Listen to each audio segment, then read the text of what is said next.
चऊं नाज़रीन, हाल पंहिंजे आगाज़ खां इख़्तिताम ताईं हर क़िस्म जे चैलेंजिस सां भरपूर साल साबित थियो आहे ऐं जेकॾहिं मजमूई तौरु इन साल खे हिकु ॾुखियो साल चऊं त ग़लति कोन थींदो। कुझु नज़र विझूं था इन साल जेके मुख्य इवेंट्स त खोड़ रहिया आहिनि, पर जेके मेनली असां जेकॾहिं ॾिसूं त जेको ट्रायो ऑफ क्राइसिस नज़र आयो माहौलियाती तौर ते, उन खां सवाइ सियासी ऐं माशी फ्रंट ते जेके चैलेंजिस नज़र आया उन जा हानिया हिन वक़्त बि नाज़रीन मुल्क जे असांखे हिसनि ते, मुल्क जे अवाम ते नज़र अचनि पिया। उन मां सभ खां पहिरियां जेकॾहिं असां सूरत हाल जो ज़िक्र कयूं सियासी लिहाज़ खां, तव्हांखे ज़रूरु इन शइ जी सुध आहे, असीं सभु उनखे भोगे बि चुका आहियूं।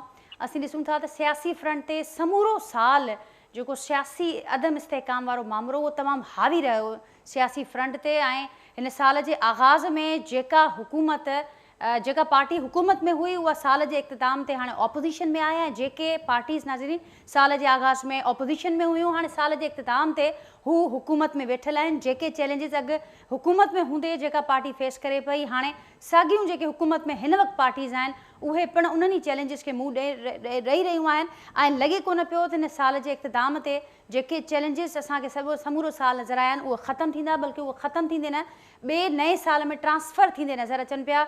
ही कुझु स्क्रीन ते अवां ॾिसो बि पिया त असां अव्हांखे जीअं अपडेट कयूं पिया त सियासी फ्रंट ते नाज़रीन हिन भेरे पहिरियों भेरो बेतमादी रिथ ज़रिए मुल्क जे वज़ीर आज़म खे घर भेड़ो कयो वियो। उन खां पोइ हिकु सिलसिलो डिघो एहतिजाजी तहरीक जो सिलसिलो शुरू थियो पाकिस्तान तहरीक इंसाफ़ पारां ऐं उन ई सूरत हाल में असां इहो बि ॾिठोसीं त हिकु ॿिए पुठियां असांखे नज़र आयो त जेका माशी फ्रंट हो उहो तमामु घणी ॾुखियुनि हालतुनि खे हिन साल माशी तौर ते मुंहुं ॾिनो आहे ऐं साल जे इख़्तिताम ते बि हीअ जेका ख़बर असां साल जे विच खां ॿुधंदा पिया अचूं त मुल्क डिफ़ॉल्ट थियण जे वेझो आहे, मुल्क डिफ़ॉल्ट थियणु वञे पियो, उहे ख़बरूं उन सां गॾोगॾु हुकूमती वज़ाहतूं ऐं तरदीदूं उहे पिणु साम्हूं अचनि पियूं। पर सूरत हाल तमामु घणी ॾुखी आहे ऐं ख़ुदि हुकूमती टीम जा जेके मेंबर्स आहिनि उहे हिन ॻाल्हि जो एतिराफ़ु कनि पिया त जेके माशी जेके असांजी ॾुखियायूं आहिनि उहे वधनि पियूं ऐं जेको ईंदड़ साल हूंदो उहो बि हिन हिसाब सां ॾुखियो थी सघे थो।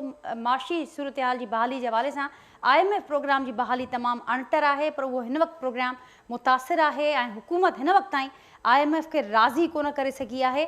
उन मामले ते बि असीं अॼोके प्रोग्राम में ॻाल्हाईंदासीं। उन सां गॾोगॾु जीअं मां ज़िक्र कयो क्लाइमेट चेंज जे हवाले सां, जेका मौसमियाती तब्दीलियुनि जे हवाले सां हीउ साल तमामु ॾुखियो साबित थियो ऐं मुल्क जो हिकु आबादी जो, मुल्क जी एराज़ीअ जो हिकु वॾो हिसो, बल्कि ईअं चइजे त जेको टियों हिसो मुकमल तौरु ॿुॾी वियो। लखें घर ड्रही पट पइजी विया, लखें किरोड़े माण्हू घरनि खां दरबदर थिया। हिन वक़्तु बि मुल्क में अंदरि नाज़रीन बलूचिस्तान हुजे, सिंध हुजे, मुल्क जा ॿिया हिसा हुजनि, जिते जिते बरसाती ॿोॾि पंहिंजी तबाहियूं ॾेखारियूं उते अञा ताईं बहाली तरफ़ जेको सूरत हाल आहे उहा न थी सघी आहे ऐं माहिरनि मूजिबि त हीउ जेको मथों साल आहे उमेदूं त तमामु सुठियूं रखणु घुरिजनि ऐं उमेदूं सुठियूं ज़ाहिर बि कयूं पियूं वञनि, पर उन सां गॾोगॾु अॻकथी इहा साम्हूं अचे पई त हीउ जेको मथों साल हूंदो पोएं साल खे जेकॾहिं असां नज़र विझूं था त उन भेट में हीउ साल तमामु ॾुखियो थी सघे थो ऐं उनजे लाइ वक़्ताइता क़दम खणण जी, बहितर क़दम खणण जी हर फ्रंट ते ज़रूरत आहे। त जोकी प्रोग्राम में असीं हिननि समूरनि शयुनि खे डिस्कस करण जी कोशिशि कयूं था। जेको पैनल सां गॾु मौजूदु आहे उनजो तारुफ़ सां कराईंदसि। मूंखे जॉइन कयो आहे पाकिस्तान तहरीक इंसाफ़ सां जा सीनियर अॻवान आहिनि, अमिने आहिनि जय प्रकाश लोहाणो साहब, वीडियो लिंक ते मूंसां गॾु मौजूदु आहिनि। सिद्दीकुल फारूक साहब आहिनि, मुस्लिम लीग नून सां जो तालुक़ु आहे, सीनियर अॻवान आहिनि, वीडियो लिंक ते ई मूंसां गॾु मौजूदु आहिनि। शमीम आरा पवहर साहिबा आहिनि, पाकिस्तान पीपल्स पार्टी सां तालुक़ु रखंदड़ MNA आहिनि, मूंसां गॾु फ़ोन लाइन ते मौजूदु आहिनि। ऐं अदनान आदिल साहब आहिनि, सीनियर सहाफ़ी आहिनि, तजिया निगारनि, वीडियो लिंक ते मूंसां गॾु अॼोके प्रोग्राम में शरीक आहिनि। और सभिनी खे भलीकार चवां थी हिन प्रोग्राम में ऐं अवां सभिनी जी इजाज़त सां प्रोग्राम जो आगाज़ अदनान साहब आपकी तरफ आती हूँ और जिक्र मैंने किया कि और कुछ आप भी बताइएगा कि साल का इख्तिताम होने वाला है, लेकिन वही चैलेंजेस, वही क्राइसिस नए साल में मुंतकिल होते दिखाई दे रहे हैं। आप क्या कहेंगे? और फिर आज की जो सूरत हाल हुई है, आज की जो डेवलपमेंट्स हुई, एक बार फिर से मुल्की सियासत में टेक्नोक्रेट सरकार के बड़े चर्चे हो रहे हैं, उस पर भी थोड़ी रोशनी फरमाएगा। कैसे देखते हैं आप सूरत हाल को? इसमें तो कोई शक नहीं है कि 2022 को अच्छा साल नहीं था, माशी तौर पे भी, सियासी तौर पे भी अदम इस्तेहकाम रहा। और जैसा कि आपने कहा माहौलियाती एतबार से भी बारिशें इतनी ज़्यादा गैर मामूली बारिशें सिंध में हुई जिससे सैलाब की कैफियत पैदा हुई और लाखों लोग बेघर हो गए और बहुत बड़ी पैमाने पे तबाही हुई। उसमें अब ये भी सोचना चाहिए कि सिंध में जो जंगलात हैं, नेचर ने तो जो किया सो किया, उस पर उनकी ज़मीनें जो हैं किसने कब्जा की हैं। अगर जंगलात और दरख्त होते तो शायद इतनी तबाही ना होती है। जो वहाँ पे पानी के निकास का राइट बैंक आउटफॉल कैनाल और लेफ्ट बैंक आउटफॉल कैनाल है, वो जो ड्रेनेज सिस्टम्स बने हुए हैं राइट और लेफ्ट पे, उसकी जगह पे अगर पानी का निकास ठीक होता और ज़मीनें उन वहाँ पे तामीरात ना होती कब्जे करके, तो उससे भी इतनी तबाही ना होती। तो ये सब बातें जो हैं वो सिंध के लोगों को, सिंध के पॉलिसी मेकर्स को सोचनी चाहिए कि नेचर का में जो तब्दीलियां आ रही हैं वो तो अपनी जगह, लेकिन खुद उनका भी हिस्सा है इस मुसीबत को बढ़ाने में। और जहाँ तक सियासत की बात है, तो आपको मालूम है कि जो अदम एतमाद की तहरीक पेश हुई, तो उस वक्त जो सूरत हाल थी, ये दावे थे हुकूमती इत्तेहाद जो अब इस वक्त है उनके कि ये महंगाई कम करेंगे। शहबाज शरीफ के क्लिप्स मौजूद हैं, वो कहते थे कि हम इस खराब माशी सूरत हाल को 6 महीने में ठीक कर लेंगे, अपने पाँव पे मुल्क को खड़ा कर देंगे। लेकिन आज हालत ये है कि जो आटा 60 रुपए किलो था वो 120 रुपए किलो है। महंगाई बहुत ज़्यादा हो गई है, हज़ारों की तादाद में फैक्ट्रियाँ बंद हो रही हैं, बड़ी बड़े ग्रुप्स जो हैं वो अपनी फैक्ट्रियाँ बंद कर रहे हैं, टोयोटा बंद, सुजुकी बंद, निशात मिल्स बंद, लाखों मजदूर जो हैं बेरोजगार हो गए हैं। ज़र मुबादला जो है दवाएं बनाने के लिए भी दस्तयाब नहीं है, इस वक्त ये हालत है। और टेक्निकली पाकिस्तान डिफ़ॉल्ट है, सिर्फ ये कि जो हम अपने फॉरेन लोन्स हैं उनकी पेमेंट कर रहे हैं। तो अब देखना ये है कि अगले 10-15 दिनों में क्या ये IMF से मामला तय करके उनकी शराइत कुछ किसी हद तक पूरी करके प्रोग्राम रिवाइव कर लेते हैं तो मुकम्मल डिफ़ॉल्ट से बच जाएं। अगर खुदा ना खास्ता मुकम्मल डिफ़ॉल्ट हो गया तो 2023 जो है वो इससे भी बदतर होगा। फिर रुपए की वैल्यू जो है, इस वक्त भी ओपन मार्केट में 250 रुपए वैल्यू है और ब्लैक में 270 रुपए वैल्यू है। तीन मार्केट्स इस वक्त ऑपरेट कर रही हैं, इंटर बैंक, ओपन और ब्लैक मार्केट। तो अगर डॉलर जो है वो इतना महंगा, रुपया इतना सस्ता हो जाता है डॉलर के मुकाबले में, तो महंगाई का एक बहुत बड़ा तूफान जो है मजीद आएगा। अभी पहले ही मौजूद है और मजीद आ सकता है। तो इस सारी सूरत हाल में मुस्लिम लीग नून की हुकूमत है, शहबाज शरीफ वजीर आजम है, वो समझते हैं कि अगर वो सख्त फैसले करेंगे तो पॉलिटिकली उनको बहुत नुकसान होगा, नए टैक्सेस लगाने पड़ेंगे IMF का मुआहदा रिवाइव करने के लिए। अगर वो नहीं लगाते तो डिफ़ॉल्ट जाते हैं।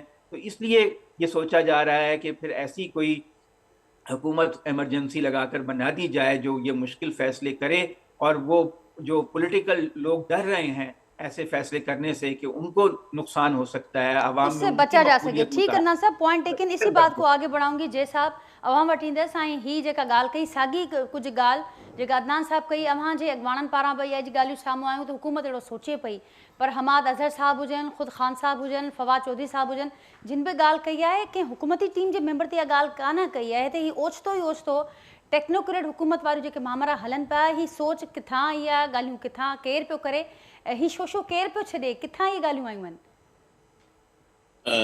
मेहरबानी नाज़िर। मैं जो अदनान साहब ने जो बातें की हैं, मैं तो समझता हूँ कि जेके अदनान साहब ॻाल्हियूं कयूं आहिनि बिल्कुलु फैक्ट्स ऐं फिगर्स ऐं जेके हक़ीक़त जे बुनियाद ते उहे ॻाल्हियूं कयूं आहिनि। ठीकु। अॼु मुल्क मुआशी सूरत मां गुज़री रहियो आहे। मां नथो सम्झां त पाकिस्तान में जॾहिं बि हिकु अहिड़ा मामलात ईंदा आहिनि त हमेशह पाकिस्तान ते नया नया तजुर्बा कया वेंदा आहिनि। हिन खां पहिरियां पाकिस्तान में तव्हां नोट कयो मुइन इज़्ज़त कुरैशी खे वठी आया, हाणे विच में तव्हां ॾिठो त शौकत अज़ीज़ खे वठी आया। हाणे ॾिसो अॼु पाकिस्तान में जेका हुकूमत जेका रिजीम चेंज थी आहे, उहा बि हिकु बैरूनी साज़िश हुई। मां सम्झां थो पाकिस्तान ते जेके तजुर्बा थियनि था उहे पाकिस्तान मां जेके ॿाहिरि जेके इंटरनेशनल जेके ॿिया मुल्क आहिनि उन्हनि जो वधीक असर अंदाज़ आहे हिन मुल्क ते। उहे चाहिनि था त असांखे अहिड़ी हुकूमत ते आणियूं जेका हिननि जो साथ ॾिए। पर अॼोकी जेका हुकूमत आहे हींअर जेका उहा उन्हनि जी साज़िश तहत आई आहे। पर मुआशी तरफ़ पाकिस्तान एतिरो कमज़ोर थी चुको आहे ऐं जेका पॉलिटिकल अनस्टेबिलिटी आहे उन सां गॾु जेका मुआशी अनस्टेबिलिटी पैदा थी आहे, हाणे हू चाहिनि था कंहिं न कंहिं तरीक़े सां असां हिकु अहिड़ो सेटअप वठी अचूं जेके छाकाणि त मसइलो आहे इलेक्शन जो पाकिस्तान में। मुआशी सूरत तॾहिं बहितर थींदी न जेसिताईं पॉलिटिकली माहौल बहितर थींदो। पॉलिटिकल स्टेबिलिटी जे लाइ बहितर त नयूं इलेक्शनूं थियनि ऐं हिकु अहिड़ी हुकूमत क़ाइमु थिए जंहिंखे अवाम जो मैंडेट हुजे।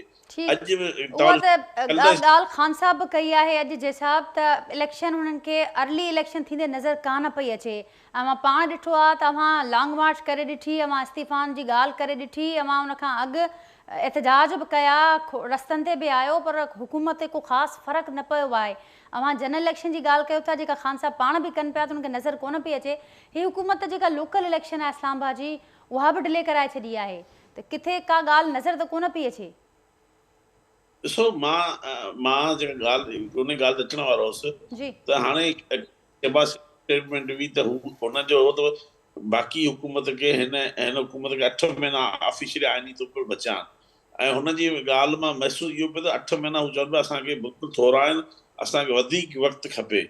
हाणे ॻाल्हि हिकु ॻाल्हि आहे हुकूमत जी, ॿियो आहे ॻाल्हि आहे एस्टेब्लिशमेंट जी। हिते जेको नज़र पियो अचे हुकूमत चाहे या न शयूं ज़रूर पोयां खां पस मंज़र खां आहिनि जेके इलेक्शन न पियो करणु चाहिनि। मसइलो इहो आहे त इमरान ख़ान हुकूमत हींअर उरूज ते आहे, पर पाकिस्तान जी अवाम ऐं इमरान ख़ान सां गॾु आहे। अगरि इलेक्शन तव्हां ॾिठो हूंदो सिंध में इलेक्शन बलदियाती इलेक्शन सिंध में 4 मरतबा उन इलेक्शन खे पोस्टपोन कयो वियो आहे। अॼु 15 जनवरी ते हींअर तारीख़ अनाउंस थियल आहे, अॼु बि हुनजी तयारियूं पई कयूं वञनि त सिंध में बलदियाती इलेक्शन न थिए। इस्लामाबाद में बलदियाती इलेक्शन अनाउंस थी 31 दिसंबर ते बलदियाती इलेक्शन थियणी हुई। ओचितो उन में कानून साज़ी खणी आहे असेंबली में। अॼु तव्हां ॾिठो हूंदो त उहा इलेक्शन में कैंसिल थी वई। मूंखे ॿुधायो त जे मुल्क जमहूरियत हूंदी आहे अवाम सां, अवाम जे वोट सां जमहूरियत ईंदी आहे। जेकॾहिं तव्हां हेठी सिध ते अगरि तव्हां इलेक्शन खे शिकस्त नज़र ईंदे तव्हां इलेक्शन नथा करायो त अक्टूबर में जेका ऑफिशियली इलेक्शन थियणी आहे, जेका असां अर्ली इलेक्शन चाहियूं था, असांखे अर्ली इलेक्शन जो ज़ाती शौक़ कुझु बि न आहे, पर मुल्क जी मइशी सूरत खे तव्हां बहितर अंदाज़ माण्हू आहे। अॼु मूंखे ॿुधायो त IMF अदनान साहब ने बात की कि 15-20 दिन में, देखो कल आपने शब्बर जैदी की बातें सुनी होगी, उसने क्लियर बता दिया कि मार्च तक IMF प्रोग्राम भी रिवाइज नहीं होना है। अगर ये मार्च तक ये IMF प्रोग्राम अगर हमें नहीं मिलता है तो हुकूमत के पास हुकूमत कहिड़ा उपाय IMF का उहे सवाल कहिड़ा उपाय आहिनि? सिद्दीकुल फारूक साहब, शमीम आरा पंवर साहब मुझसे अगर मौजूद हैं। सिद्दीकुल फारूक साहब, आप क्या कहेंगे? सवालात उठ रहे हैं कि अगर मार्च तक ये बात चल जाती है और हुकूमत राजी नहीं कर पाती तो फिर क्या होगा? सूरत-ए-हाल का हुकूमत क्या सोच रही है? और फिर ये जो मुल्की सियासत में टेक्नोक्रेट सरकार के चर्चे हो रहे हैं उस पर भी थोड़ा सा जिक्र कीजिएगा। बिस्मिल्लाहिर्रहमानिर्रहीम, बहुत शुक्रिया। पहली बात तो ये है कि डिफॉल्ट बिल्कुल नहीं होगा, पाकिस्तान डिफॉल्ट नहीं करेगा। कोई टेक्निकली कह रहा है, कोई कुछ कह रहा है, ये एक तरह से इस तरह की बातें नुकसान पहुंचाने वाली हैं, लेकिन इंशाअल्लाह ये मामला ठीक होंगे। दूसरी बात यह है कि IMF के साथ मुझे उम्मीद है कि जनवरी में ही मामला दुरुस्त कर लिए जाएंगे। इसके साथ जो रूस के साथ हमारे मामला तय पाए हैं, अब जनवरी में 2-3 दिन रह गए हैं, तो जनवरी के पहले या दूसरे हफ्ते में एक बाइख्तियार वफ्द रूस से आ रहा है जो इनको हतमी शक्ल देगा और हमें जल्द सस्ता तेल इंशाल्लाह रूस से मिलेगा। उसका असर हमारे अपने जो डोमेस्टिक प्राइसेस हैं ऑयल, अपना पेट्रोल की वगैरह, वो इंशाल्लाह कम हो जाएंगे। इसके साथ मैं आपसे ये अर्ज करूँगा कि डॉलर के हवाले से जो बात आपने की है, वो हम वही अपना इंडिया जिसको सलामती काउंसिल की मेंबर बनाने के लिए इमरान खान ने वोट दिया, वहाँ से ही through Afghanistan, via Afghanistan attack हो रहा है, डॉलर ख़रीदे जा रहे हैं, दहशत गर्दी आ रही है। इमरान खान साहब मुज़ाकरात करते रहे उनके साथ, 9.25 साल इनकी हुकूमत को हो गए हैं। KPK में सबसे ज़्यादा दहशत गर्दी वहीं है और उन्होंने इसको रोकने का कोई बंदोबस्त नहीं किया। जबकि दहशत गर्दी ऑल पार्टीज कॉन्फ्रेंस बुला के उसके खिलाफ जब पेशावर आर्मी पब्लिक स्कूल का सामया हुआ 16 दिसंबर 14 को, तो उस वक्त के वज़ीर आज़म नवाज शरीफ ने सारी पार्टियों को इकट्ठा किया, ऑपरेशन ज़रब शुरू किया, फौज की पुश्त पर हम सब खड़े हो गए, तो दहशत गर्दी ख़त्म हुई। लेकिन ये दहशत गर्दी दोबारा क्यों पनपी है, ये ज़रा हम इमरान खान साहब से ज़रूर पूछेंगे। अब इंशाल्लाह फिर एक मरतबा हम इकट्ठे हो रहे हैं और इस दहशत गर्दी को बहरहाल ख़त्म करेंगे। दूसरी बात जो है, मैं ये डॉलर की बात, वो भी वहाँ से ख़रीदी जा रही है, अब ख़रीदा जा रहा है और भेजा जा रहा है। अब इसके ख़िलाफ़ भी क्रैक डाउन भी शुरू कर दिया है और बाकी भी तो हम इंशाल्लाह डॉलर को रोकेंगे भी, और डॉलर की इस तरह से ये जो डॉलर की दहशत गर्दी कर रहे हैं वो हम इंशाल्लाह अज़ीज़ नहीं होने देंगे। इससे अगली बात यह है कि इकरारी मुजरिम जो है उसको सियासत में अब होना भी नहीं चाहिए। वो कह रहा है कि मैंने अरबों रुपए की घड़ियां और दूसरी चीज़ें, और उनकी बेगम साहबा की खबरें भी मुबैना आ रही हैं, सोना और ये वो सारा, ये कुछ आपने लूटा है। आपने इतराफ़ किया है कि आप लोगों ने फॉरेन फंडिंग बहुत से मुल्कों से पैसे लिए हैं, आपने अकाउंट छुपाए हैं, आपने इतराफ़ किया है। अब वो ये और इससे मिलाकर आप अगर सब देखें कि हमने सरप्लस गंदम छोड़ी, सरप्लस चीनी छोड़ी, अपना 100 रुपए का डॉलर छोड़ा। इन्होंने क्या किया? इन्होंने आते ही वो चीनी बाहर भेजी, इन्होंने गंदम बाहर भेजी, और इतनी भेजी कि फिर इंपोर्ट करनी पड़ी। फिर इन्होंने बम्पर क्रॉप का दावा किया, मुल्क में खाद नहीं मिलती थी।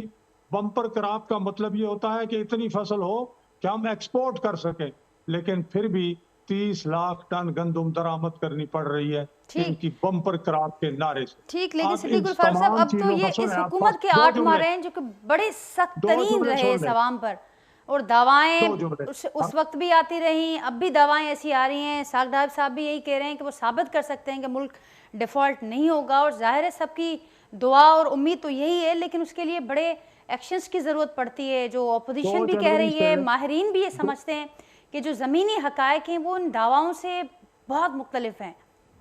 2 जनवरी से जी इंशाअल्लाह अज़ीज़ तमाम इंपोर्ट्स वगैरह के लिए खुली, मतलब खोल रहे हैं। ज़र मुबादला उन्हें प्रोवाइड करेंगे इंशाअल्लाह अज़ीज़, और मुल्क के अंदर जिन चीज़ों की ज़रूरत है उनकी कमी हम नहीं होने देंगे। ठीक मुश्किलात हैं नाजिया, मुश्किलात हैं। बाकी मेरे दोस्त यहाँ अपना अदनान आदिल साहब हैं, जयप्रकाश साहब हैं। मैं ये कहूँ कि मुश्किलात नहीं हैं, अभी मुश्किलात और भी 4-6 महीने तो कम से कम 6 महीने चलेंगी।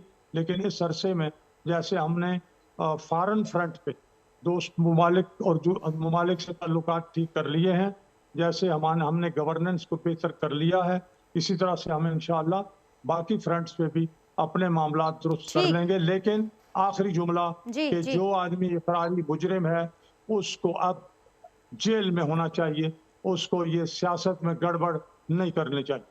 ठीक, सिद्दीक गुल फारूक साहब, आपने नवीद भी सुना दी कि जो आने वाले 4 से 6 माह हो सकते हैं, मुश्किल हो सकते हैं। अवाम भी सुन रहा है आपको। मेरे साथ शमी मारा पंवर साहिबा भी हैं। शमी मारा पंवर साहिबा, तफ़सीली अवां सभिनी जो जेको मौक़िफ़ आहे उहो सभिनी साम्हूं आयो। हाणे थोरो उन ते बि कॉमेंट कजो, ऐं गॾोगॾु जेका ही टेक्नोक्रेट सरकार जी ॻाल्हि करे पई, ऑपोजिशन ऐं अपोजिशन इहो सम्झे पई त जेके सख़्त फ़ैसिला हाणे करणा आहिनि, हुकूमत खे पंहिंजी मक़बूलियत खे बि ॾिसणो आहे, सियासत खे बि ॾिसणो आहे, इन करे टेक्नोक्रेट हुकूमत ॾांहुं सोचो वञे पियो। उन हवाले सां असांखे अपडेट कजो, ही मामिलो किथां खां शुरू थियो आहे, केरु इहो शोशो छॾे पियो? मामलो ये शुरू थियो आहे कि जेका साबिक़ा हुकूमत आहे उनजो जेको अक्स मक़सदु आहे मुल्क में इंतशार फैलाइणु, अफ़रा तफ़री फैलाइणु ऐं मैशत खे तबाह करणु ऐं मुआशी बदहाली पैदा करणु। जीअं त ही असल में हिननि जो मसइलो इहो आहे कि हिन जी जेका फॉरेन फंडिंग आहे, तोशाखाने जो इशू आहे, हिन जी करप्शन आहे, उनखे लिकाइण जे लाइ सॼा ई ड्रामा रचाए पिया वञनि। कॾहिं क़ौमी असेंबली मां इस्तीफ़ाऊं पई ॾिनी वञनि, कॾहिं असेंबली पंजाब ऐं कैबिनेट खे तहल करण जी यानी कि ड्रामा रचाए पिया वञनि। असल में हिननि जो मक़सदु जेको आहे उहो मुल्क खे मुआशी बहरान ॾियणु आहे ऐं मुआशी जेको इस्तेकाम नथा चाहिनि। ही छो जे ही सियासी ज़हन रखंदड़, सियासी सोच रखंदड़ ही सियासी पार्टी न आहे। नालो त हिननि तहरीक इंसाफ़ कयो आहे, पर तहरीक इंसाफ़ न आहे, ना इंसाफ़ पार्टी आहे जेका मुल्क सां ना इंसाफ़ी करे रही आहे, जेका अवाम सां ना इंसाफ़ी करे रही आहे। ऐं तव्हां ॾिठो जॾहिं ही हिननि जी हुकूमत वई त मुल्क पाकिस्तान जो बुलंद तरीन कर्ज़ जेको 44,000 अरब डॉलर हिननि कर्ज़ कयो, जो पाकिस्तान जी तारीख़ में यानी कि रिकॉर्ड वाक़िया जेको हिननि कर्ज़ खयो आहे। ऐं तव्हां ॾिठो त 18% जेको आहे हिन महांगाई जो जेको आवाम खे तोहफ़ो ॾिनो, ऐं बिजली महांगी कई, डॉलर महांगो कयो। तव्हां ॾिठो त पेट्रोल जी क़ीमत किथे वञी पहुती। हाणे हिननि खे पाकिस्तान जी अवाम सां आइन जी मज़ाक उॾाइण खां अलावा हिननि खे कुझु कोन्हे। तव्हां कॾहिं लॉन्ग मार्च जो ऐलान था कनि, कॾहिं धरने जो ऐलान था कनि। हाणे मूंखे इहो ॿुधायो त जेको हिकिड़ो खिलाड़ी आहे ही सम्झे थो ऐं आइन खे ऐं पार्लियामेंट खे मज़ाक सम्झी रहिया आहिनि। अगर ॾिसो तव्हां असेंबली जो वोट अगरि तव्हां खणी आया हींअर मां ताज़ा 6 जेके सीटूं खटे आया आहियो तव्हांखे अवाम वोट ॾिनो आहे तव्हां उनजे अवाम जे वोटनि जी तौहीन करे रहिया आहियो तव्हां असेंबली में अचो असांजे हीअं चेयरमैन बिलावल भुट्टो ख़ुदि ऑफर कई आहे त असीं चाहियूं त तव्हां असेंबली में अचो ऐं उते अची तव्हां असां तव्हां सां गॾु आहियूं तव्हां अचो अवाम सां अवाम जे इशूनि ते तव्हां वियो ऐं असां बि तव्हां सां ॻाल्हाइण जे लाइ तयारु आहियूं मूंखे यादि आहे जीअं असां ओट खयों त असांजे चेयरमैन बिलावल भुट्टो बाक़ाइदे हुननि खे ऑफर कई त असीं तव्हां सां जमहूरियत जी आइन जी ऐं जमहूरियत जी असेंबली जी बालादस्त असीं तव्हां सां हथ मिलाईंदासीं ऐं तव्हां ॾिठो त कश्मीर जो इशू जी बि मां ॻाल्हि ज़रूरु कंदसि कश्मीर जी जेका आइनी हैसियत हुई उहा बि ख़तमु कई वई मूंखे इहो ॿुधायो हिन मुल्क हिन 4.5 साल में जेको अवाम खे हिन ॾिनो आहे महांगाई जो तूफ़ान ॾिनो आहे अवाम जूं रड़ियूं कढी छॾियूं आए ॾींहुं नओं शो आए ॾींहुं नओं शो मूंखे सम्झ में नथो अचे ही त पाकिस्तान सां छा था करणु चाहिनि असांजे लीडर जे साहब छा पिया करणु चाहियो मुल्क सां ऐं ॿियो गॾोगॾु दहशतगर्द जो निशानो कयो ठीकु शमीम साहिबा मां वटि वरी अचां थी जेका आजकल काल साम्हूं आई आहे उनजो जवाबु वठूं था जे साहब खां अॼु स्पीकर क़ौमी असेंबली साहिब इहा ॻाल्हि कई आहे त कुझु संजीदा माण्हू मौजूदु आहिनि पार्टी अंदरि ऐं हू सम्झनि पिया त हू पार्लियामेंट खे अहमियत ॾींदा जे साहब छा चवंदो देखो मैंने दोनों अहमद भाई सिद्दीक फारूक साहब और पवन साहब की बातें मैंने सुनी है देखो ये जो आप छोड़ दें पाकिस्तान तहरीक इंसाफ को पाकिस्तान तहरीक इंसाफ नायल थी हमें कुछ भी नहीं आता था आप उस बात को साइड रख लें ठीक है ना अब मुझे बताएं कि आप दो पार्टियां आप तीसरा आप कौन सा नारा लेके आप वापस आए थे आप एलबी हैं आपने पाकिस्तान में 75 साल से 40 साल आप दोनों पार्टी ने हुकूमत भी की है आप तजर्बा भी रखते हैं आप करप्शन में भी तजर्बा रखते हैं आप मुल्क को बिगाड़ने में तशद्दुद रखते हैं आपने क्या आप समझ के आए थे आपको पता था कि 3.5 साल में इमरान खान ने ज्यादा महंगाई की है तो आज मुझे बताओ 60 रुपये वाला आटा 120 रुपये हुआ मुझे बताए हमने $1 छोड़ा $250 का कैसे हुआ मुझे आप ये पेट्रोल 150 में छोड़ा आज 230 रुपये का पेट्रोल है आपको ये चीजें देखो आपका ये टास्क था आपको ये चीजें अवाम को सहूलतें देनी थी 8 महीने गुजर गए हैं मजीद आप 6 महीने और मांग रहे हैं कि 6 महीने और भी लगेंगे तो आपको जब पता था हर चीज का कि आप नाअहल भी है आप नालायक भी है आप करप्ट भी हैं आपको इन 8 महीने इमरान खान की कोई याद आप बात करते जब तोशा खाना की आपने घड़ी की बात की जब वही इस्लाम जब केस चला जब पीपल्स पार्टी की PMLA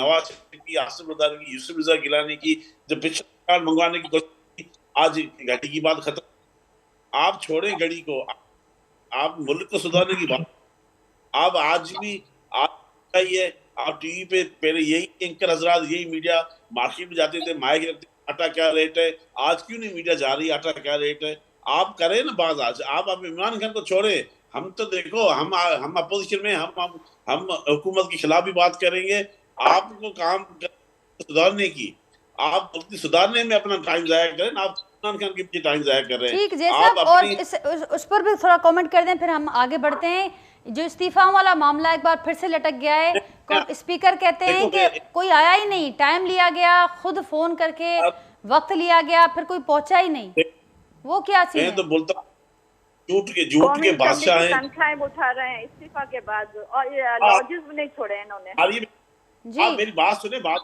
करने मुझे बताएं हमने 127 मेंबर ने इस्तीफा दिया ठीक है जी 11 की पेश तो कोई 11 में से भी नहीं हुआ था ना तो वो स्पीकर 11 ने क्यों की 127 साल क्यों नहीं की जब 11 में से 8 में से 7 नशस्तें इमरान खान ने जीती अब इनको खौफ आ गया है कि अगर ये हम इस्तीफा कबूल करते तो इलेक्शन कराएंगे तो इनको शिकस्त आएगी अब स्पीकर ना हमें बुलाता है ना हम असेंबली में ऑन फ्लोर इस्तीफा दी मैं आज सुबह इस्लामाबाद गया हूँ शाम वापस आया हूँ हम जब आने की बात करते हैं तो उस टाइम बोलते हैं कि मैं कल मौजूद नहीं हूँ लाड़काना में हूँ जब हम वापस निकल आए तो बोलता मैं ऑफिस में हूँ आप क्यों नहीं आए देखो ये ड्रामा कितने दिन चलेगा कल बुला ले, कल मैं हाजिर हूँ, कल मुझे स्पीकर बुला ले, कल जयप्रकाश तुम आ जाओ, मैं तो कल जय सुबह साहब बुला कल तो लेता हूँ। बुलाया है, कल तो वो कह रहे हैं कि कल फिर ये मामला जा रहा है कल पर, और ये साथ साथ में ये भी कहा जा रहा है कि लॉजिस में भी आप लोग, लॉजिस का इस्तेमाल भी हो रहा है, तनख्वाहें भी ले रहे हैं, मराद भी ले रहे हैं, और ऊपर से इस्तीफाओं की बात भी हो रही है। देखो देखो 11 अप्रैल से लेके आज तक न कोई हमको तनख्वाह मिली है, न हम कोई टिकट्स ले रहे हैं, न कोई हम लाजिज में जा रहे हैं, लाजिज बंद पड़े हुए, आप ले लो, हम तो कराची बैठे हुए ना, आप इस्तीफा मंजूर करके उसी दिन लाजिज ले रहे हैं, हम कौन सा लाजिज को हम, मुझे बताओ हमारा इस्लामाबाद काम क्या है, हम तो कराची बैठे हुए हैं, हम जाएंगे लाजिज, देखो लाजिज बंद पड़े हुए, आपको लाजिज की ले लें, आप ताले तोड़ के उठा के हमें फेंक दें, आपको किसने रोका है? आप जब तनख्वाह कौन दे, आप तनख्वाह जब अपनी ली, हाँ तनख्वाह हमारे ये कि इनका पेट भरता है, इनका पेट भरता भी नहीं है, पेट हो सकता तनख्वाह हमारी हो, लेके जा रहे अपने घर में, वो फवाद चौधरी साहब ने तो बात की ना, वो इंक्वायरी है, जब हमें तनख्वाह मिली नहीं है तो आप कैसे बोल रहे हैं आप तनख्वाह ले रहे हैं आप लोग? ठीक, इसकी हम करते हैं तस्दीक, क्योंकि आप ये कह रहे हैं, लेकिन बहुत सारे ऐसे मेंबर्स हैं जो वहाँ पर मौजूद भी हैं इस्लामाबाद में, और वहाँ पर ये सी रिपोर्ट्स भी हैं कि ऐसा हो रहा है। अदनान साहब, आप क्या ऐड करना चाहेंगे इसमें? ये कहाँ तक ये मामला जाता हुआ नजर आता है आपको, इस्तीफाओं वाला? बात करने रहे जी जी, बात ये है कि बहुत जी सिद्दीक उल फारूक साहब आपकी तरफ भी आती हूँ। ये अगर इनके इस्तीफे इतनी बड़ी तादाद में मंजूर हो गए, फिर तो असम्बली जो है उसकी बहुत मुश्किल होगा उसका कायम रहना। फिर तो आप जनरल इलेक्शन की तरफ इन्हें जाना पड़ेगा, और अगर पंजाब असम्बली और केपी असम्बली भी उसके फौरन बाद ये डिसॉल्व होती है तो एक इलेक्शन की सूरत हाल बनेगी। और ये अभी नहीं चाहते कि कुछ अरसे के लिए इलेक्शन हो, कम से कम जैसे कि सिद्दीक फारूक साहब कह रहे हैं कि हमें 6 महीने और चाहिए, ये चाहते हैं कि कुछ अरसा मिले ताकि कुछ ऐसा काम कर सकें कि आवाम में जो इनकी पॉपुलैरिटी मुतासिर हुई है महंगाई की वजह से और इकनॉमिक मंदी की वजह से, बहुत बड़े पैमाने पे बेरोजगारी फैली है सेंट्रल पंजाब में, जो कि इनका गढ़ था। और अब जो सर्वेज आ रहे हैं उसमें मुख्तलिफ सर्वेज, कम से कम 4 सर्वेज आ चुके हैं जिसमें इमरान खान की पॉपुलैरिटी 52%, 52% तक है, और नून लीग की 30% तक है, और पंजाब में पीपल्स पार्टी की तो 5-4% से ज्यादा नहीं है। तो इस सूरत हाल में इनके लिए इस वक्त इलेक्शन में जाना बहुत ही मुश्किल है, और ये नहीं चाहते कि किसी सूरत भी इलेक्शन में जाएं। ठीक तो ठीक, अदनान साहब सिद्दीक उल फारूक साहब पर जाऊंगी, लेकिन क्या इस सूरत में जो टेक्नोक्रेट सेटअप की बातें और चर्चे हो रहे हैं, तो क्या मुतहमिल हो सकता है मुल्क उस सेटअप का, और क्या उससे मुल्क की हालात बेहतरी की तरफ जा सकते हैं? सिद्दीक उल फारूक साहब क्या कहेंगे आप? मैं पहले तो ये इसी का जवाब देता हूँ। देखें, ये इस किस्म के तजुर्बे, टेक्नोक्रेट, मार्शल्लाह, फलां, ये सब बातें गलत हैं। ये लोग अपने अपने फार्मूले लेके, जो बहुत बड़े बड़े अफलातून है ना, वो ये फार्मूले पेश करते हैं। और हमने टेक्नोक्रेट्स की बात अब उस वक्त, यानी आज से 30 साल पहले भी टेक्नोक्रेट्स की बात ही हमने सुनी, तो ये टेक्नोक्रेट्स नहीं कामयाब हो सकते। मैं ये अर्ज करता हूँ कि मेरे भाई अपना जयप्रकाश ने करप्शन की बात की। जयप्रकाश साहब को मैं बराह रास्त मुखातिब नहीं करूँगा, क्योंकि इस तरह बदमज़गी पैदा होती है। मैं आपको मुखातिब करते हुए ये कहूँगा कि फाइनेंशियल टाइम्स में तो छप चुकी है ना आरिफ नकवी के हवाले से इमरान खान की करप्शन की कहानी। तो 250 अरब रुपए आरिफ नकवी साहब को यहाँ से किसने रियायतें दी हैं? और मैं ये पूछता हूँ कि जनाब, ये जो 50 अरब रुपए आए थे मलिक रियाज के बरतानिया से, काला धन, वो कहाँ किया है इमरान खान? 40 अरब रुपए की करप्शन जो कोरोना फंड में जो गैर मुल्की इमदाद आई, $1.3 बिलियन, वो जो ऑडिटर जनरल ऑफ पाकिस्तान ने बताया कि ये, और इन्होंने छुपाई पहले रिपोर्ट, फिर IMF के दबाव पर ये इन्होंने सामने ये लाए।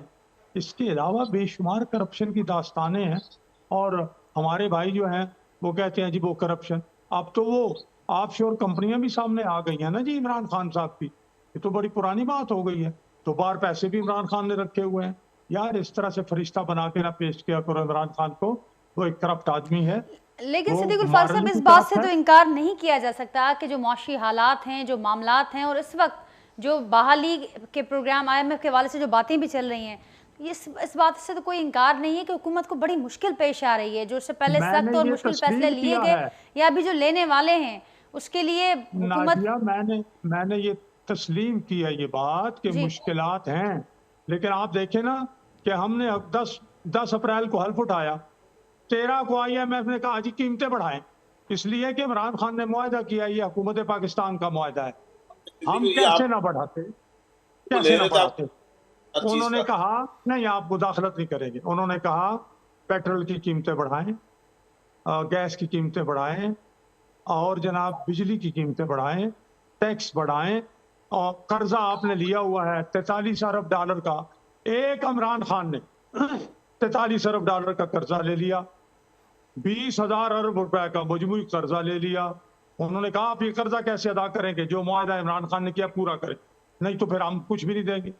तो ये हम तो नहीं, पाकिस्तान को इमरान खान ने यरगमाल बनाया, अब उससे निकलने के लिए हाथ पांव हम मार रहे हैं, इसमें कोई शक नहीं है। ये मुश्किलात इमरान खान ने कर्जे लेके और सारा कुछ करके पाकिस्तान के लिए पैदा की। और ऑपोजिशन ये कहती है कि इन मुश्किलात से निकलने का, आपने कहा हाथ पांव मार रहे हैं, वो कहने के टेक्नोक्रेट के सेटअप के लिए भी हाथ पांव मारने शुरू कर दिए हैं इस हुकूमत ने, एक तरीका वो ये भी बता रहे हैं। नहीं, ये टेक्नोक्रेट कैसे आएंगे जी? जी आइन में कोई है गुंजाइश? हम आइन की बात कर रहे हैं, आइन से हट के कुछ नहीं करेंगे इंशाअल्लाह। जी जी साहब।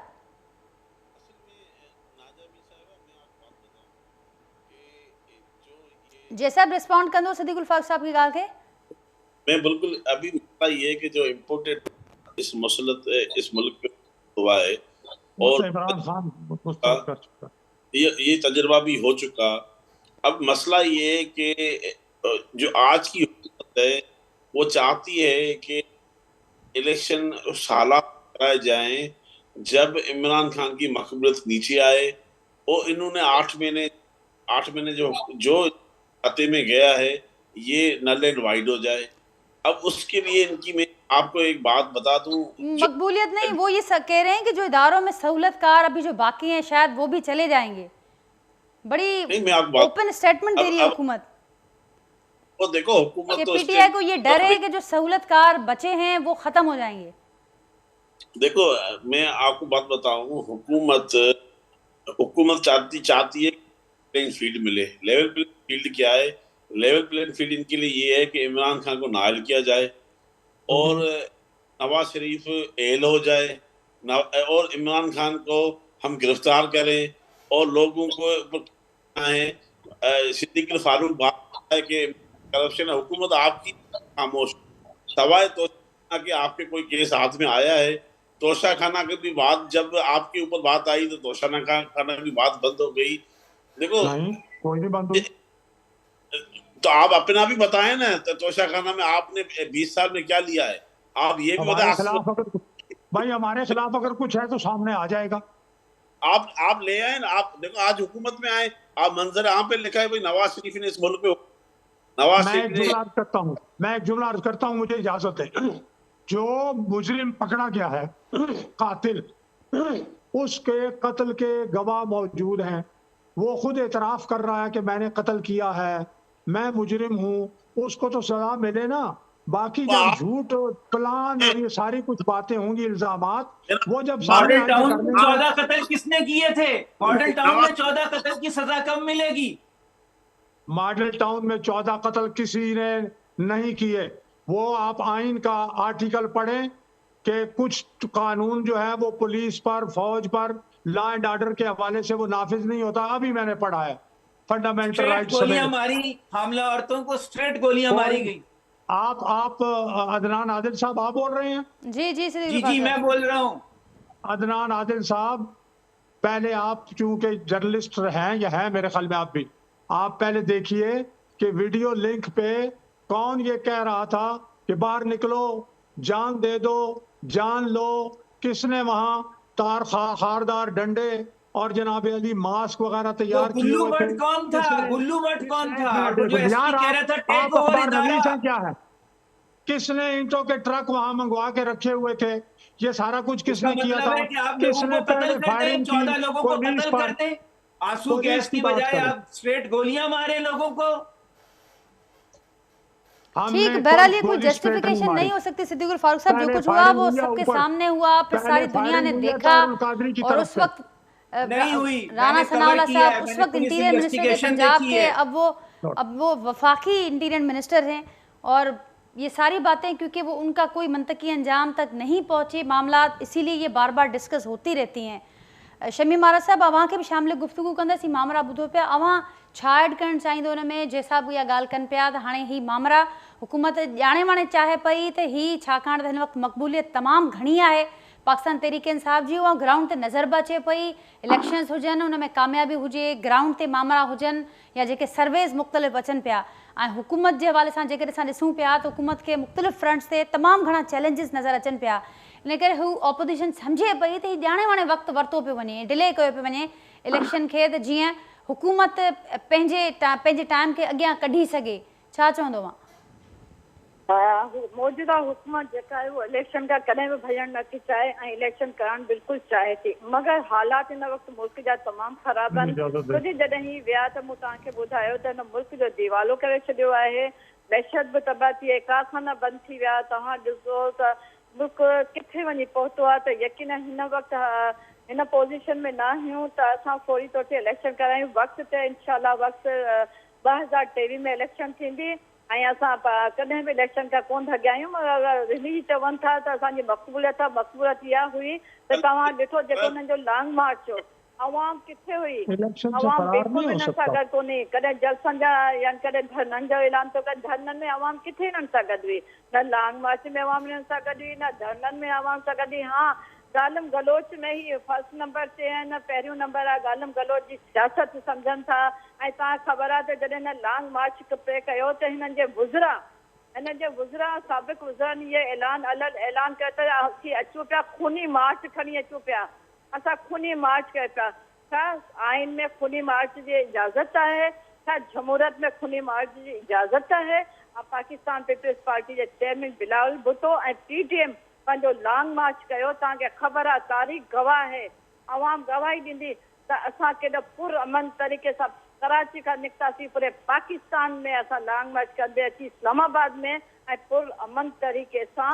ठीक, शमीम साहब अवां दुरुस्त पिया फरमायो त हिन वक़्त ताईं पाकिस्तान तहरीक इंसाफ़, शमीम साहब अवां दुरुस्त पिया फरमायो त हिन वक़्त ताईं पाकिस्तान तहरीक इंसाफ़ जेके बि कार्ड खेॾिया आहिनि बज़ाहिर उन्हनि जी कामयाबी नज़र कोन पई अचे, पर उन सां गॾोगॾु ही जेका ॻाल्हि अवां कयो पिया त उन्हनि जी मक़बूलियत नाहे। अवां इलेक्शन्स रिज़ल्ट्स खणी ॾिसो, सर्वेस खणी ॾिसो, ग्राउंड ते सूरत हाल ॾिसो, ऐं गॾोगॾु हिन हुकूमत जी जॾहिं असीं ॻाल्हि कयूं था त ठीकु आहे हुकूमत खे 8 महीना थिया आहिनि, पर ही हुकूमत तमामु घणा वाइदा करे तमामु घणनि शयुनि सां गॾु आई त असांजी फुल तयारी आहे, असां वटि तजुर्बो आहे, असां वटि टीम सुठी आहे। उन बावजूदि ही अॼु 8 महीननि खां पोइ असां ॾिसूं था त सिंध खां वेंदे समूरो जेको मुल्क आहे माण्हू तकलीफ़ में आहिनि, उहा महांगाई जी तकलीफ़ हुजे, उहा बरसाती ॿोॾि सबबु जेके ॾुखियायूं थियूं आहिनि, हर लिहाज़ खां माण्हू तकलीफ़ में आहिनि ऐं उहो ॾिसनि पिया, निहारनि पिया हिन हुकूमत में। त ज़ाहिर आहे हिन हुकूमत जी मक़बूलियत जेका 8 महीना अॻु हुई उहा साॻी त कोन्हे, उहो बि त ज़ाहिर आहे। शमीम आरा साहिबा जी जी जी, त जीअं त मां तव्हांखे इहो ई चवां पई त हिन 8 महीननि में तव्हां ॾिठो त 4 महीना थी विया आहिनि जेको हिकिड़ो वॾो फ्लड आयो ऐं जेको तक़रीबन पूरे पाकिस्तान में, तव्हां KPB में ॾिसो, तव्हां बलोचिस्तान खां अलावा बलोचिस्तान में ॾिसो, पंजाब में ॾिसो, सिंध में केतिरे वॾे लेवल जो हिकिड़ो सैलाब आयो आहे जंहिंमें 3 लख माण्हू मुतासिर थिया आहिनि। ऐं हुननि जो हिननि खे कंहिं क़िस्म जो अहसासु कोन थियो की असां पंहिंजे उन वक़्तु हिननि लॉन्ग मार्च ऐं धरननि जो ऐलान पे कयो। अगरि हिननि खे अवाम सां एतिरी हमदर्दी हुई त अचनि हा हिन ॻाल्हि खे हिन धरननि खे पासे रखी पहिरीं हुननि जी मदद कंदा। ठीकु, त अवां केतिरी बहाली कई? 8 महीना त थिया, असीं सभिनी ॾिठोसीं, पर बहाली केतिरी थी सघी? मुल्क जी भलाई चाहिनि था, न जमहूरियत खे मुस्तक़िम करणु चाहिनि था, न पार्लियामेंट खे मज़बूत करणु चाहिनि था। हा, इमरान वरी इहो चए थो त मूंखे बाजुआ जी ॻाल्हि मूं मञी ऐं मूं नुक़सान में वियो आहियां। हालात इहे आहिनि की इदारनि खे बि कमज़ोर करे रहिया आहिनि। मां त इहो ज़रूरु चवंदसि त ख़ुदादार इदारनि खे मज़बूत कयो ऐं इदारनि खे कमज़ोर न कयो। हर इदारा पंहिंजी हद में रही कमु कनि ऐं ही उहो सियासी सोच रखंदड़ ऐं इहे सियासी सोच जा मालिक ई न आहिनि। न को हिननि खे जमहूरियत जी ख़बर आहे, न को हिननि खे पाकिस्तान जे इस्तेकाम जी ख़बर आहे। ठीक शमी साहब मां जो पॉइंट अची वियो जय साहब का जवाब वठूं था, पोइ सिद्दीकुल फारूक साहब ॾे वेंदसि आख़िरी कमेंट लाइ। असेंबली तहलील करण जी ॻाल्हि ही था कनि, इहा हालत आहे हिननि जी।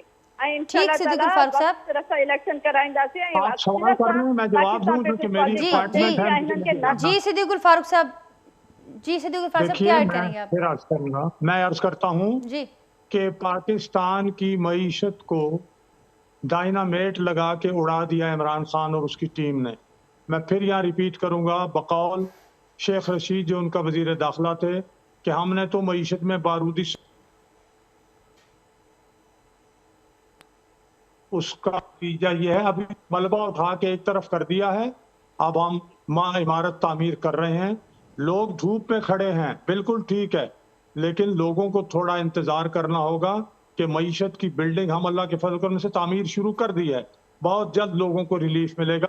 इमरान खान ने जो तबाही की है वो सबको पता है, लेकिन हमारे एंकर पर्सन भी क्या करें, उन्होंने भी तो यही सवाल जवाब करने हैं ना, सवाल ये करेंगे जवाब और 10-20 सवालों के भी करने अलावा सिद्दीकुल फारूक साहब। अब आप लोग हुकूमत में तो आपसे भी करने आखिरी कमेंट फाइनल कमेंट वठंदस जय साहब अवां का वठंदस, अवां ॿई हुकूमत जी अॻवाणनि जूं ॻाल्हियूं ॿुधियूं, अदनान साहब जो मौक़िफ़ ॿुधो। जय साहब मुंहिंजे ख्याल में हाणे हुकूमत वटि सवाइ इमरान खान जे बचियो कुझु बि न आहे। अगर हुकूमत महंगाई खत्म करती, अगर हुकूमत लॉ एंड ऑर्डर सिचुएशन खत्म करती, हुकूमत दहशतगर्दी खत्म करती। आज देखो धमाके हो रहे हैं, इस्लामाबाद में आपने देखा धमाका हुआ, आपने देखा बन्नू में जो वाक़या पेश आया। अब देखें ये चीजें, अब जो हालात जिस मुल्क जिस तरफ जा रहे हैं, हुकूमत के कंट्रोल में कुछ नहीं रहा है। हुकूमत नाम खातिर बैठी हुई है।